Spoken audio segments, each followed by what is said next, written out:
Radio Sucesos 101.7 FM presenta su noticiero Sucesos con Milton Pérez y Verónica Larrea. Un periodismo libre para una democracia plena.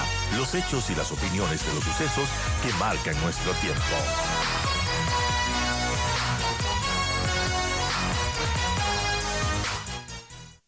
Ramiro García, abogado penalista, está con nosotros. Ramiro, gracias por acompañarnos. El domingo 7, se entrega el informe por parte de la Comisión de Fiscalización de la Asamblea al presidente del Legislativo sobre el juicio político al presidente Lasso. Estábamos conversando con el asambleísta Pedro Velasco sobre todo lo que se vio en este proceso de comparecencias, en el cual usted fue parte porque también estuvo llamado e invitado a comparecer. ¿Hay o no las pruebas? O más bien dicho, ¿se pudo probar en este proceso que el presidente Lasso está relacionado a un delito de peculado? Buen día. Buenos días, Milton, Verónica, muchas gracias por la invitación. Bueno, sí, en efecto, fui convocado por parte de la Comisión de Fiscalización para dar mi criterio respecto del juicio político y de los estándares que deberían observarse dentro del juicio político. Para esto, un par de precisiones. En primer lugar, nosotros tenemos un juicio político reglado por la Constitución, que se circunscribe, se limita a causales específicas, y esto hace que tenga una característica diferente de la que se lleva a cabo en otros países de la región. Perú, por ejemplo, que tiene un procesamiento político totalmente amplio. Han llegado a destituir a presidentes por declarándolos éticamente incapaces. Acá esto sería imposible. Aquí la Constitución establece básicamente tres causales específicas. Delitos contra la seguridad del Estado, delitos de corrupción como cohecho, concusión, enriquecimiento ilícito y peculado, y finalmente pues genocidio y crímenes de lesa humanidad. En este caso se presentaron tres cargos, dos por concusión y uno por peculado. La Corte Constitucional, que se constituye en el filtro jurídico del juicio político, dejó sin efecto dos contenidos y pasó un tercero. Esto ya resulta interesante incluso como precedente, porque quiere decir que la Corte asumió la función de control de contenidos, cuando se debatía si es que el control constitucional que tenía que hacer la Corte era netamente formal, de requisitos. Pues resulta que la Corte dijo, no, vamos a controlar contenidos, y deja sin efecto dos cargos, los de concusión, y autoriza el procesamiento político por peculado. Ahora, claro, si la Constitución establece al peculado como causal del juicio político y la Corte Constitucional autoriza el enjuiciamiento político únicamente por peculado, lo obvio es que se tiene que probar el peculado. Entonces, uno de los temas en los cuales se enfatizó es que tiene que haber prueba y tiene que probarse. Ahora, obviamente, el juicio político no es un proceso jurisdiccional. Por lo tanto, los estándares de admisibilidad de las pruebas no son los mismos que los del juicio penal o con los de un proceso jurisdiccional regular. Esto a propósito de que en algún momento a alguien de la Comisión de Fiscalización se le ocurrió acudir al COGEP, al Código General de Procesos, para establecer admisibilidad probatoria. Entonces, no, a ver, en un juicio político, pues los estándares son bastante más laxos de admisibilidad. Lo cual no quiere decir que una prueba manifiestamente inconstitucional pueda ser aceptable. Por ejemplo, una confesión obtenida por tortura, por decir algo.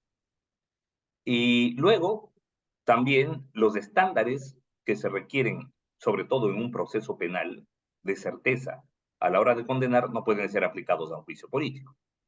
Esto no significa que en el juicio político no pueda haber ningún estándar. Se tiene que probar y se tiene que valorar probatoriamente. Hay diferentes estándares en materia probatoria. Uno de los más laxos es el de causa probable, y yo creo uno de los más leves, perdón, es el de causa probable, y yo creo que es el estándar que debería acogerse por parte de la Asamblea. Es decir, hay que establecer una conexidad entre la decisión y los hechos aportados, en este caso las pruebas. Ahora, si usted me pregunta cuáles son las pruebas, yo digo la verdad, de lo que he seguido vía medios de comunicación y redes sociales, no lo veo por ningún lado. O sea, porque además se planteó una acusación en base de pruebas inexistentes. Se dijo que el gobierno habría renegociado y renovado un contrato firmado en 2020 por Flopec. Resulta que la propia Contraloría y el propio Flopec terminan certificando de que no ha habido tal renegociación ni tal renovación. Pero no solo esto, sino que eh, se le está procesando políticamente al presidente por un contrato que no está bajo su directa administración, ni siquiera indirecta.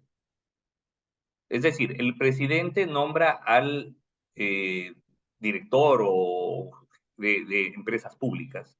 El director de empresas públicas nombra al gerente de Flopec. Y el gerente de Flopec es el responsable directo de los contratos de Flopec. Entonces, aquí no estaríamos hablando de una comisión por omisión, sino de una comisión por omisión de la omisión de la omisión. Es decir, se estaría imputando al presidente responsabilidad política por lo que hizo o dejó de hacer un tercero al mando. Bajo esos estándares, tendríamos que procesar al presidente por las omisiones que puede generar una enfermera en un hospital dependiente del Ministerio de Salud Pública, que se olvidó de aplicar un medicamento a un enfermo cuando debía hacerlo. Eso no Bueno, tiene. claro, otro ejemplo es que Correa pudo haber sido destituido por ese caso 50 veces durante su gestión, cuando los funcionarios cometieron actos de corrupción y después la respuesta era, no lo conozco. Claro, no, por supuesto. Es decir, acá yo creo que, a ver, este es un proceso inédito y nos topamos con una dura y triste realidad, y es que tenemos unos legisladores del peor nivel posible, que ni siquiera tuvieron la gentileza de leer las normas correspondientes al juicio político, tanto de la Constitución como de la Ley Orgánica de la Función Legislativa y de la Ley de Garantías Jurisdiccionales y Control Constitucional. Es decir, de una u otra manera asumieron de entrada que estábamos frente al ordenamiento constitucional que rigió hasta 2008, cuando ni siquiera había necesidad de un juicio político, la mitad más uno de los legisladores se reunía y declaraba loco al presidente, o como en el caso de Bucaram, o lo declaraba abandonado el cargo, estando en Carondelet, como el caso de Gutiérrez. Claro, cuando alguien les dice, no, pero vean, lean esto, primero hay causales específicas, entonces en ese momento pues montan una comisión ad hoc que culmina con un informe que era un poco para morirse de risa, donde inclusive pues sugerían el procesamiento de Lazo por traición a la patria por no haber advertido el avance del enemigo en conflicto. Entonces, claro, cuando se dieron cuenta, por un lado, que la ciudadanía se moría de la risa viendo la, este informe, y por otro lado, que además esa acusación iba a tener que superar el tamiz de la Corte Constitucional en el dictamen de admisibilidad, entonces, claro, dan marcha atrás. Si bien ese informe se votó con 104 legisladores, ellos sabían quienes votaron, que era un informe que no tenía ningún efecto jurídico de nada, que no tenía ningún valor jurídico y que era meramente un manifiesto político. A la hora de presentar la acusación, pues ya se bajaron de esa camioneta más de la mitad y creo que a duras penas lograron llegar a los 40 y pico, 48 para presentar la acusación. Y claro, ahora en la medida, digo, es un proceso inédito porque hemos ido aprendiendo todos, por cierto, ¿no? Porque se está construyendo, este es el primer juicio político, es el segundo juicio político en la historia del Ecuador, y es a un presidente de la República, y es el primer juicio político con este marco constitucional. Entonces, todo el precedente está por construirse. Y claro, lo que hemos visto, además, que es que en lo político, gracias a los medios de comunicación y a las redes sociales, existe una cobertura amplísima y a tiempo real del juicio político. Y esto genera una, digamos, una percepción en la ciudadanía de legitimidad o ilegitimidad del juicio político. Entonces, en la medida que se ha ido evidenciando la desnudez argumental de la acusación, yo creo que ese juicio político ha ido perdiendo credibilidad en la ciudadanía. Y esto, por supuesto, pues hace que cada vez sea más difícil consolidar los votos en favor de la destitución, a tal punto que ya se está amenazando con látigo y ortiga a un sector del legislativo si es que no vota por la destitución de Lazo. Es decir, el argumento no importa, la prueba no importa, lo que importa es que te voy a dar látigo cuando llegues a tu provincia o a tu comuna. Ya se olvidó de lo que dijo Churuchumbi. Yo lo escuché haber dicho eso el fin de semana y ahora le entrevisté en Teleamazonas y dijo que no, que no es cierto. Que la, 8:53. en palabras de Hurtado, que las palabras fueron más allá de los conceptos. Sí. Sí, Estamos hablando con Ramiro García, son las 8:53. sí, Ramiro, y bueno, viendo todo lo que se ha dicho durante este proceso de juicio político, hay, por ejemplo, asambleístas como Roberto Cuero que han dicho, bueno, que no tienen que probar el peculado, que hay muchas otras causales por las que se puede destituir al presidente Lazo. Y si es que, bueno, preocupa, ¿no? Si todos los asambleístas piensan así, llega al pleno y pueden votar por su destitución porque sí, sin tener que probar nada. Eso es un escenario que puede ocurrir. a ver, en materia de votos puede ocurrir cualquier cosa. La propia Corte Constitucional ha dejado en claro en su dictamen de admisibilidad que la decisión en un juicio político se encuentra atravesada por criterios, por subjetividades, criterios ideológicos, criterios políticos, acuerdos legislativos, que por supuesto serían inadmisibles en el caso, en un proceso jurisdiccional. Pero eso, a ver, insisto, el problema es que aquí no depende, una de las cosas que se dieron cuenta los legisladores, que esto no depende de 92 voluntades, que son los votos que se requerirían para una destitución, sino de una legitimación de 17 millones de personas. Entonces, claro, por baja que sea la credibilidad y la aceptación del presidente, resulta que tenemos una institución que tiene todavía menos aceptación y menos credibilidad que la propia Asamblea. Entonces, eso también le ha jugado políticamente a favor de Lazo. Y realmente yo, bueno, si es que yo fuera Lazo, después del juicio político, pues les mandaría por lo menos un ramo de flores a cada uno de los acusadores, porque han jugado totalmente del lado del presidente. O sea, los mejores abogados que ha tenido Lazo, sin duda, han sido sus acusadores.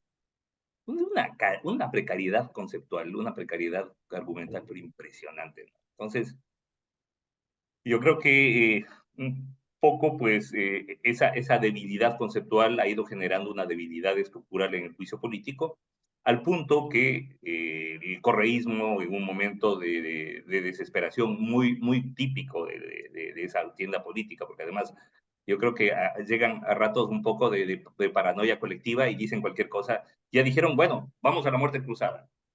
Cuando antes decían, cuidado con la muerte cruzada, no, usted tiene que ir al juicio político.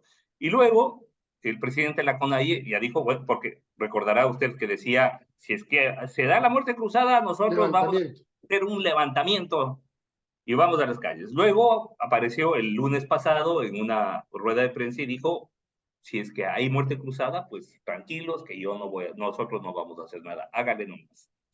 Entonces, claro, esto muestra que existe mucha duda, por decirlo de alguna manera, sobre la votación que se puede generar en el juicio político, duda sobre el resultado y esa sensación de debilidad del juicio político que creo que nos resulta clara para todos. Es decir, Ajá.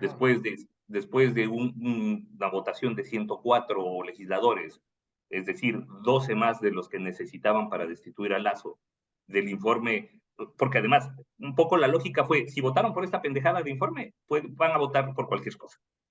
Ya, y si tenemos 104, pues estamos sobrados de votos.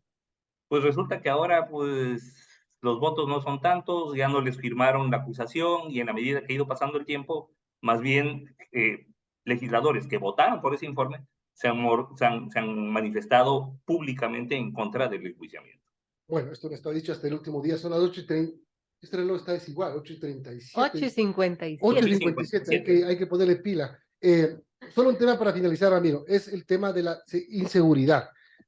Me gustaría decir el tema de la seguridad, pero no, es el tema de la inseguridad. Esta decisión del COSEPE, estamos esperando un decreto ejecutivo, pero que no tiene nada que ver con la decisión de declarar al terrorismo como una amenaza al Estado. Se presumía que iban a declarar a 8 bandas criminales como terroristas. El general Paco Moncayo ha explicado que eso no es posible porque después cambian de nombre y ya salen del esquema. Entonces es mejor lo que han hecho. Pero ¿qué significa esto en términos estrictamente jurídicos? Bueno, esto en términos estrictamente jurídicos significa abrir la posibilidad a la eliminación física en un país que no solamente que no tiene pena de muerte, sino que expresamente se proscribe la ejecución sumaria. Es decir, esto abriría la posibilidad, primero, para la actuación de las fuerzas militares en temas de seguridad ciudadana, haciendo lo que el militar sabe, eliminación del enemigo en conflicto. Entonces, claro, en ese caso se declara un enemigo bajo el rótulo de terrorista. Es decir, los lobos, los lagartos, los choneros son nuestro Al-Qaeda. Entonces, un poco así, ¿no? Y claro, esto implica la posibilidad de la utilización impune de armas letales en contra de estos grupos criminales. Yo creo que es una muy mala apuesta. Yo creo que es una apuesta que va muy en la línea de una posición regional de lucha contra la delincuencia encabezada por Bukele. Bukele yo creo que es la insignia de esta posición, que le apuesta a la eliminación física, ya sea por muerte o por confinamiento, de la delincuencia común. Estamos hablando acá de delincuencia común, o sea, no estamos hablando de delitos de terrorismo, no estamos hablando de secuestros políticos, no estamos hablando de utilización de explosivos con la finalidad de no, estamos hablando de guerra entre pandillas, estamos hablando de grupos que se disputan rutas del narcotráfico, Pero no tanto, no tanto, Ramiro. Estamos hablando de que ponen bombas en unidades de policía comunitarias, estamos hablando de que entran a lugares sí, con donde niveles de matan a violencia, 10 y 4 no son relacionados con estas bandas. con niveles de violencia brutales, totalmente de acuerdo. Ahora, la pregunta es, si queremos luchar, si queremos eliminar esos factores de delincuencia, ¿por dónde tenemos que empezar? ¿Matándoles o generando políticas de inversión social que permita quitarle la base social al narcotráfico? Pero Entonces, claro, claro, lo segundo es lo más importante, pero eso toma tiempo. ese es el problema, Milton, que vemos lo primero sin lo segundo. Es decir, vemos que se le está poniendo todas las fichas al casillero de la represión y de la eliminación física, ¿verdad? Que es lo que todo el mundo pide, porque además eso se inscribe dentro del populismo penal. Es decir, todo el mundo dice, hay que matar a los delincuentes. Y claro, el gobierno lo que dice a través de esto es, vamos a matar a los delincuentes.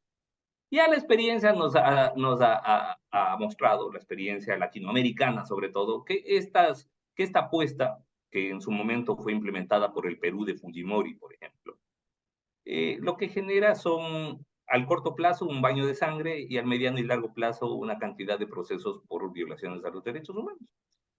O sea, ya hemos visto en videos cómo actúan los militares cuando van a tareas de seguridad ciudadana. O sea, no saben qué hacer con el detenido y lo único que se les ocurre es patearle en el suelo o obligarles a que se golpeen entre dos o darles palo.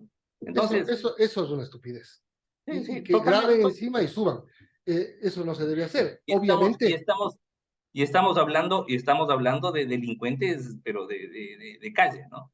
Entonces, la pregunta es, ¿qué vamos a hacer ahora cuando tengamos esta declaratoria de terrorismo y este permiso, este 007, licencia para matar? Eso es básicamente lo que se está haciendo, es license to kill, ¿no?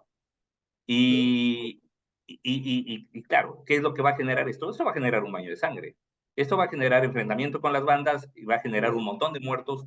Y por otro lado, pues vemos que hay un total silencio respecto de las políticas de inversión social que A son ver, las que efectivamente... baño de sangre ya tenemos. Baño de sangre ya Sí, tenemos. sí, sí, sí, va a ser Lo esto, que está ocurriendo en el país es una cosa brutal. Ahora, es de lo que tú acuerdo. dices, A mucha ver, gente está pidiendo en este eso. momento se están matando entre las bandas de criminalidad organizada. Ahora lo que se está diciendo es, bueno, ahora vamos a entrar nosotros como Estado a matarlos a todos. Listo, podemos utilizar fuerza letal y claro, ya no es suficiente que se maten entre ellos, ahora vamos a matarles nosotros. O sea, Claro, lo que dicen los militares es, vamos a entrar a desarticularlos y si en el camino hay que eliminarlos, como lo dijo el general Le Boyer y como lo dijo hoy Paco Moncayo, si es que en ese camino se tienen que producir bajas, pues se producirán bajas. mire, a mí me parece muy fuerte, primero el léxico guerrerista que se está utilizando, ¿no? Se Es habla que son los de, militares, es que son, o claro, sea, es como por tú supuesto, dices, los militares van a hacer el lo que problema, fueron entrenados a hacer. claro, el problema es que no estamos en guerra. O sea, lo que tenemos son grupos de delincuencia organizada muy violentos a los cuales, por supuesto, se tienen que reprimir, pero se le está aplicando una política de guerra. Y claro, esto ya, esta no es la primera vez que pasa en América Latina. Esto ya pasó en la Argentina de los 70s, en el Chile de los 70s y 80s, en el Perú de los 90s. Y estamos reeditando eso, esa política de guerra que a la final no es, claro, guerra contra el terrorismo, guerra contra el narcotráfico, y a la final esto termina siendo guerra sucia.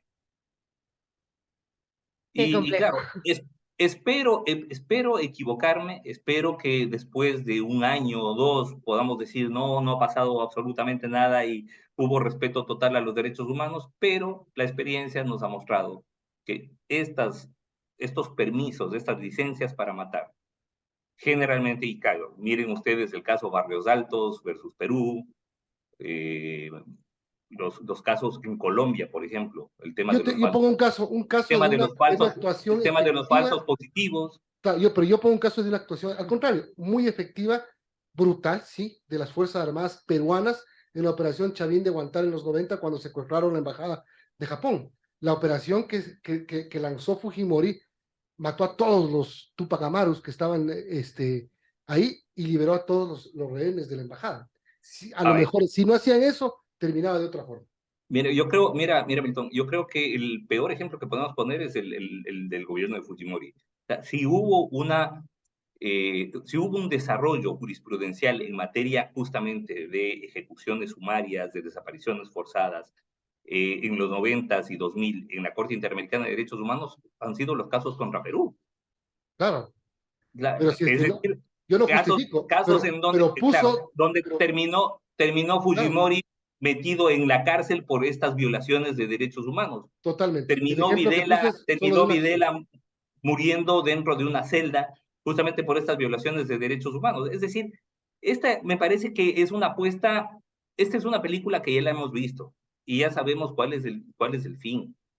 A mí me parece que, o sea, haya dicho quien haya dicho la frase que se le atribuyen a Einstein, pero a mí me parece una locura hacer exactamente lo mismo y esperar resultados diferentes. O sea, estamos haciendo exactamente lo mismo que la Argentina y Chile de los 70s, 80s, estamos haciendo exactamente lo mismo que el Perú de los 90s, y ya vemos y sabemos exactamente cuál va a ser el resultado.